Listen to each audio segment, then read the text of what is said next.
सिंध की तपती रेत से एक ऐसी लाजवाल दास्तान ने जन्म लिया है, मोहब्बत और जुदाई की एक ऐसी कहानी जो सदियों से दिलों को छू रही है। ये अल्फाज इस कहानी की पूरी रूह को बयान कर देते हैं। ये एक ऐसी मोहब्बत की दास्तान है जो जिंदगी की हदों से भी आगे निकल जाती है और अपनी तकमील मौत में पाती है।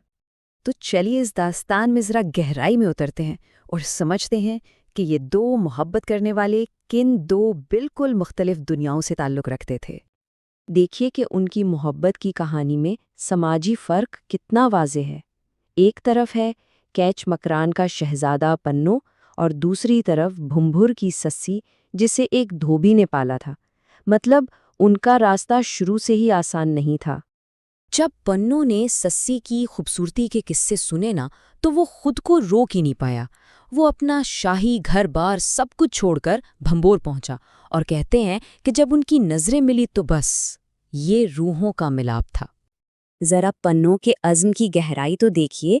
उसने सस्सी की मोहब्बत में एक पूरी सल्तनत को ठुकरा दिया और उसके साथ एक बिल्कुल सादा ज़िंदगी गुजारने का इंतखाब किया।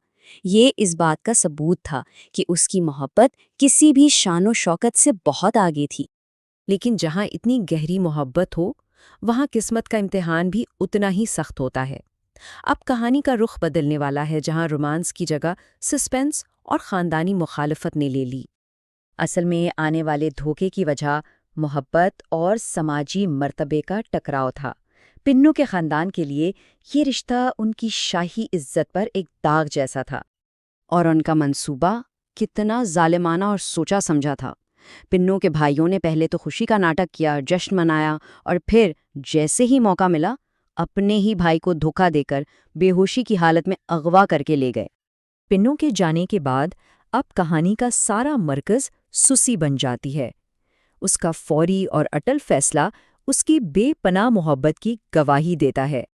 ज़रा इस लम्हे का तसव्वुर करें, जब सस्सी को एहसास हुआ कि उसके साथ क्या हो गया है, लेकिन वो गम में डूबने के बजाय फौरन खड़ी हो गई। उसका सफ़र इसी लम्हे बगैर किसी खौफ के शुरू हो गया। सस्सी का ये सफ़र सिर्फ जिस्मानी नहीं था, ये उसकी मोहब्बत का इम्तिहान था। उसने सहरा की तपिश, प्यास की शिद्दत और तन्हाई का बहादुरी से मुकाबला किया, और उसके लबों पर सिर्फ एक ही नाम था, पन्नू। अब हम इस अलमनाक सफ़र के इख्तिताम पर पहुंचते हैं, जहां ये मोहब्बत करने वाले आखिरकार एक दूसरे से मिलते हैं, लेकिन वैसे नहीं जैसे किसी ने सोचा था। कहते हैं कि एक चरवाहे के बुरी नज़र से अपनी इज्जत बचाने के लिए सस्सी ने खुदा से फरियाद की और ज़मीन ने उसे अपनी पनाह में ले लिया। इसका जिस्मानी सफ़र तो ख़त्म हो गया, लेकिन उसकी रूह की तलाश जारी रही। और जब पन्नो किसी तरह वापस आया और उसे सस्सी के अंजाम का इल्म हुआ, तो इसका दिल ये सदमा बर्दाश्त न कर सका। वो भी इसके बगैर जिंदा न रह सका। जिस दुनिया ने उन्हें एक नहीं होने दिया, मौत ने उन्हें हमेशा के लिए मिला दिया। लेकिन ये कहानी सिर्फ एक दुख भरी मोहब्बत की दास्तान नहीं है। आइए अब इसकी गहरी सकाफ़ती और रूहानी अहमियत को समझते हैं। सूफिया के नज़दीक सस्सी की ये जद्दोजहद दरअसल इंसानी रूह की अपने खालिक से मिलने की तड़प की अलामत है। उसका पिन्नों की तलाश में तपता हुआ सहरा का सफ़र, उसकी मुश्किलें और उसकी लगन, ये सब रूहानी रास्ते के वो मराहिल हैं जिनसे गुजर कर ही हकीकी इश्क मिलता है। सिंध के अजीम सूफी शायर शाह अब्दुल लतीफ़ भुटाई ने अपने कलाम शाह जो रसालों में सस्सी पिन्नू की इस दास्तान को एक लाजवाल मुकाम दिया है। उन्होंने इसे सिंध की 7 रानियों में शामिल करके हमेशा के लिए अमर कर दिया। चलें अब ज़रा शाह साहब के कलाम में उतरते हैं और देखते हैं कि ये शेर इस रूहानी सफ़र की तस्वीर कैसे खींचते हैं। पहला शेर ही इस सफ़र की बुनियाद रख देता है।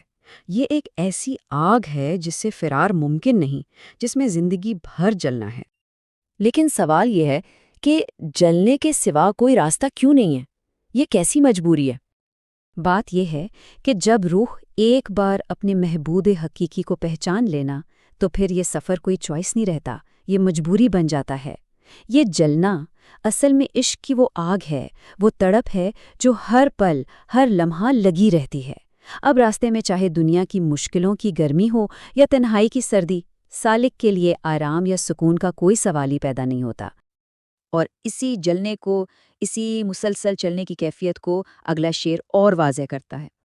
یعنی اگر ایک پل کو بھی رک گئے تو آخر خطرہ کیا ہے؟ خطرہ ہے اندھیرے میں کھو جانے کا، یعنی روحانی غفلت کا۔ دیکھیں محبوب کے قدموں کے نشان، یعنی اس کی موجودگی کے جو ہلکے ہلکے اشارے ہیں، وہ بہت نازک ہوتے ہیں۔ اگر سالک ایک لمحے کے لیے بھی رکا یا دنیا میں کھو گیا تو وہ نشانوں کو کھو دے گا، اور پھر راستہ بھٹکنا تو طے ہے۔ اور پھر شاہ لطیف ایک کمال کا نقطہ اٹھاتے ہیں۔ وہ دو طرح کی آگ کی بات کرتے ہیں، ایک باہر کی اور ایک اندر کی۔ یہ بہت گہری بات ہے۔ باہر زمین پاؤں جلا رہی ہے، لیکن اصل طاقت تو اندر کی محبت کی آگ سے مل رہی ہے۔ سچ تو یہ ہے کہ اندر کی آگ اتنی شدید ہے کہ باہر کی گرمی اور تکلیف کی کوئی حیثیت ہی نہیں رہتی۔